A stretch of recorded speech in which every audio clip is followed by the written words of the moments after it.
जय हिंद फ्रेंड्स, एक बार फिर से स्वागत करता हूँ अपने यूट्यूब चैनल एग्रो स्टडीज में। फ्रेंड्स, आज की जो हम इस वीडियो में हम बात करें बीएससी एग्रीकल्चर एंट्रेंस एग्जाम के मोस्ट वेरी इंपॉर्टेंट क्वेश्चन के बारे में बात करें।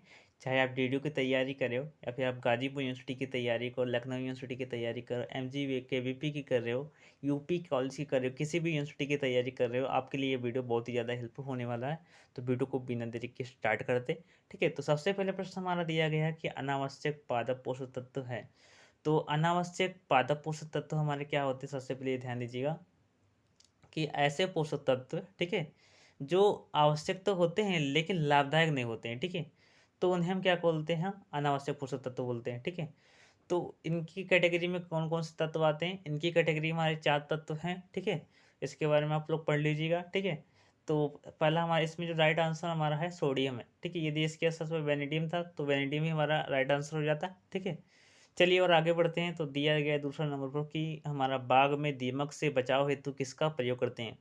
मोस्टली वेरी इंपॉर्टेंट है कि यदि बाग में दीमक लग गया है तो उसके बचाव हेतु आप क्या करेंगे। तो ये यह एक प्रकार का समझ लीजिए देसी क्वेश्चन दिया गया है। तो देखिए, सबसे पहले इसमें ऑप्शन है अंडे की खली का प्रयोग कर सकते हैं। ठीक है, अलसी की खली का प्रयोग कर सकते हैं, सरसों की खली का, और डी नंबर पर दिया गया नीम की खली का। तो देखिए, अंडे की खली, सरसों की खली और अलसी की खली, यदि इसका प्रयोग करेंगे तो इसका जो दीमक जो है, दीमक की संख्या में वृद्धि हो जाएगी, यानी ग्रोथ हो जाएगी।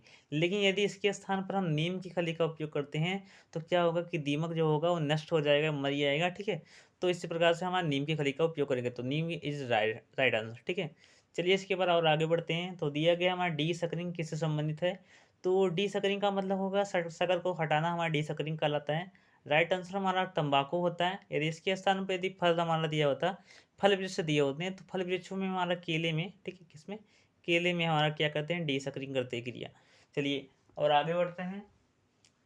तो इसके बाद दिया गया मूंगफली के दाने में वसा और तेल की % मात्रा कितनी % पाई जाती है। ठीक है, मोस्टली वेरी इंपॉर्टेंट है। तो मूंगफली हमारा है, तो मूंगफली में यदि वसा की मैं बात करूं और तेल की मैं बात करूं, ठीक है, दोनों में हमारा 50% लगभग पाया जाता है समथिंग।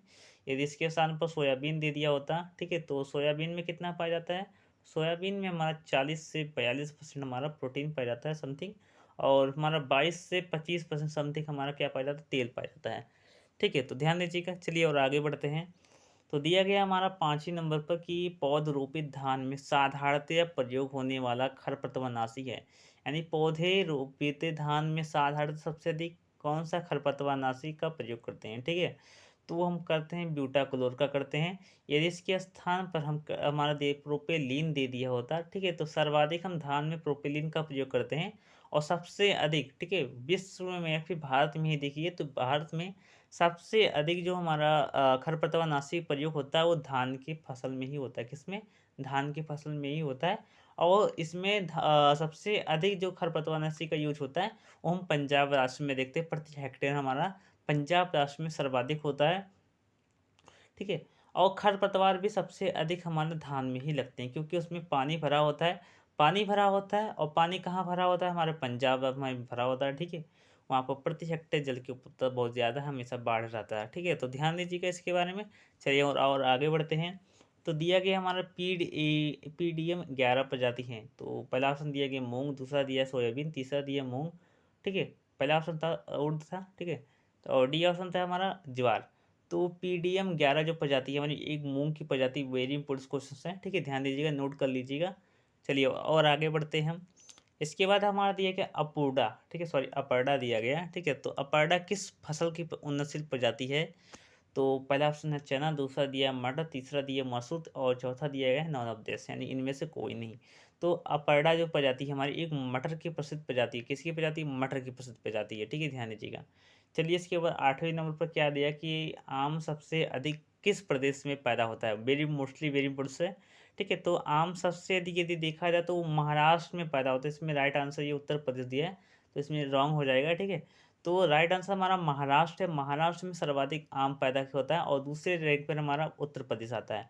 ठीक है, प्रोडक्टिविटी में मैं बात कर रहा हूँ। ठीक है, क्षेत्रफल में हमारा उत्तर प्रदेश आता है, लेकिन हमारे यदि उत्पादन में देखा जाए प्रति हेक्टेयर उत्पादन में, तो हमारा महाराष्ट्र आता है।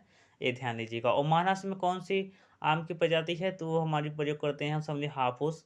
हापुस को हम क्या बोलते हैं, हम अल्फोंजो बोलते हैं। क्या बोलते हैं, अल्फोंजो। ध्यान दीजिएगा, अल्फोंजो, ये हमारी है, ठीक है। और इसमें एक समस्या है स्पंजी ऊतक, ठीक है, स्पंजी ऊतक की हमारी इसमें समस्या है, ठीक है। तो इसे नोट कर लीजिएगा। चलिए और आगे बढ़ते हैं। तो दिया गया है 90वें नंबर पर कि हरी खाद गेहूँ फसल चक्र की फसल चक्र सघनता कितनी है। तो हरी खाद और गेहूँ की जो फसल चक्र सघनता हमारी है 100% हमारी फसल चक्र सघनता होती है, नोट कर लीजिएगा।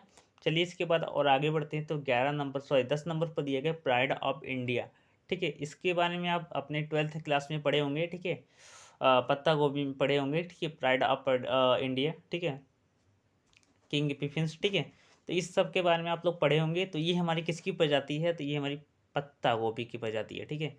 चलिए इसके बाद और आगे बढ़ते हैं। और एक हमारा पूछा जा सकता है कि फूलगोभी में दैहिक विकास किसकी कारण होता है। तो वो मॉलिब्डेनम की कमी के कारण हमारा होता है। क्या होता है हमारा हमारा ब्राउनिंग होता है, ठीक है। तो ध्यान दीजिएगा, वी पटेल नामक, ठीक है, क्या होता है वी पटेल दैनिक विकार हमारे इसमें हो जाता है। चलिए और आगे बढ़ते हैं। तो दिया गया हमारा कि भेड़ का औसतन जीवन काल कितना होता है। तो भेड़ का औसतन जीवन काल हमारा 10 से 12 वर्ष का होता है, ठीक है। और यदि मैं गाय की मैं बात करूँ तो 15 से 17 वर्ष हमारा हो जाता है, या फिर 15 से 20 वर्ष हमारा समझ लीजिए, 20 वर्ष समथिंग हमारा गाय का जीवन चक्र होता है या फिर जीवन काल होता है, सॉरी, ठीक है। इसके बाद ये क्या एनीमोमीटर का प्रयोग हम किसके मापन के लिए करते हैं। तो हम वायु की गति के लिए मापने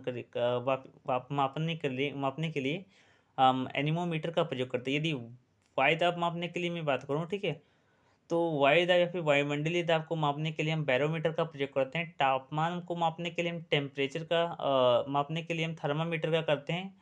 और वायु की दिशा मापने के लिए हम विंड वैन नामक एक यंत्र का प्रयोग करते हैं। तो ये सब नोट कर लीजिएगा। चलिए इसके बाद और आगे बढ़ते हैं। तो बकरी के दूध में वर्षा का औसतन कितना होता है। तो 4 से 5% समथिंग हमारा वर्षा पाया जाता है बकरी में, ठीक है। और 2 से हमारा 4% हमारा क्या होता है, हमारा प्रोटीन होता है उसमें। चलिए इसके बाद और आगे बढ़ते हैं। तो 14 नंबर पर क्या दिया है, दलहनी फसलों की बीज की कितनी मात्रा को एक पैकेट राइजोबियम संबंध से उपचारित करना चाहिए। तो हम यदि दलहनी फसलों की मैं बात करूँ तो हम राइजोबियम का प्रयोग कर रहे हैं उपचारित करने के लिए, वो हम करेंगे 10 किलोग्राम कि एक पैकेट से, यानी कि 250 ग्राम का हमारा एक पैकेट आता है, ठीक है। 250 ग्राम का हमारा एक पैकेट होता है। और 250 ग्राम के एक पैकेट को हम 10 किलोग्राम बीज के ऊपर हम अप्लाई करते हैं या फिर यूज करते हैं, ठीक है। चलिए इसके बाद दिया गया अरहर में दाना व डंठल का अनुपात कितना होता है। तो दाना हमारा 1% और 10% हमारा डंठल होता है। तो राइट आंसर हमारा बी हो जाता है। अगला आता है कि दलहनी फसलों को फसल चक्र में शामिल करना चाहिए, क्योंकि इसमें ऑप्शन दिए गए कुछ, ठीक है। यह कुल दलहन उत्पादन को बढ़ाती है। दूसरा दिया गया यह मृदा उर्वरता बनाए रखने में सहायता करती है।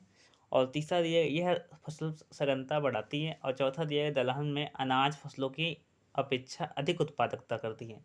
तो राइट आंसर हमारा हो जाता है कि फसल यह क्या करती है कि मृदा उर्वरता बनाए रखने में सहायता करती है, ठीक है। तो फसल चक्र में इसीलिए हम दलहनी फसलों का यूज करते हैं, ना कि दलहनी फसलें हमारी अधिक प्रोडक्टिविटी करती हैं। अधिक प्रोडक्टिविटी तो हमारी प्रोडक्शन हमारा खाद्यान्न वाली भी फसलें कर सकती है, लेकिन हमारी खाद्यान्न वाली फसलें क्या करेगी कि मृदा की उर्वरता को बनाए नहीं रखे बल्कि बिगाड़ भी सकती है। तो इसीलिए हम दलहनी फसलों का प्रयोग करेंगे। दलहनी फसलें क्या करती हैं कि हमारा उसमें राइजोबियम पाया जाता है, ठीक है। तो वो क्या करता है, वायुमंडलीय नाइट्रोजन को फिक्स करता है भूमि में, ठीक है, जिससे हमारी भूमि की उर्वरता बनी रहती है, ठीक है। और भूमि की संरचना भी दानेदार होती है। तो इसीलिए हम क्या करते हैं, यह हमारी क्या करती है, मृदा की उर्वरता को बनाए रखती है।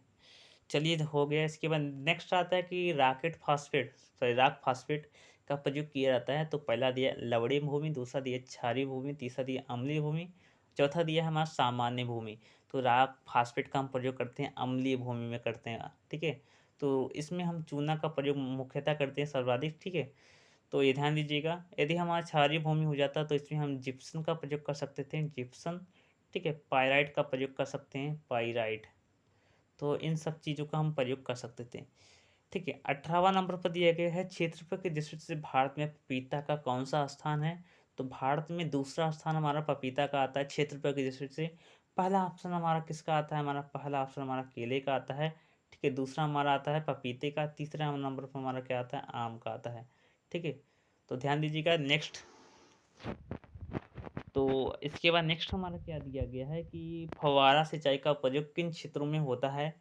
पहला दिया गया अधिक वर्षा वाले, दूसरा दिया सुनिश्चित सिंचाई, तीसरा दिया ऊँची-नीची भूमि वाले और चौथा दिया ऊपर में से कोई नहीं। तो फव्वारा सिंचाई का प्रयोग हम ऊँची-नीची भूमि वाले क्षेत्रों में करते हैं। ठीक है? ध्यान दीजिएगा। चलिए नेक्स्ट आता है तंबाकू में रचाई। ठीक है? तो डैश दिया गया हमारा बढ़ाने के लिए की जाती है। तो यानी कि कहने का तात्पर्य ये है कि हमारी जो तम्बाकू में जो रचाई की क्रिया की जाती है, वो किस चीज़ को बढ़ाने के लिए फिर बूस्ट करने के लिए हम करते हैं। तो हम करते हैं गुणवत्ता को बढ़ाने के लिए हम करते हैं। ठीक है? तो आज की इस वीडियो में बस इतना ही। नेक्स्ट वीडियो में मिलते हैं। कैसा लगा वीडियो आप लोग कमेंट करके बताइए। धन्यवाद। जय हिंद, जय भारत।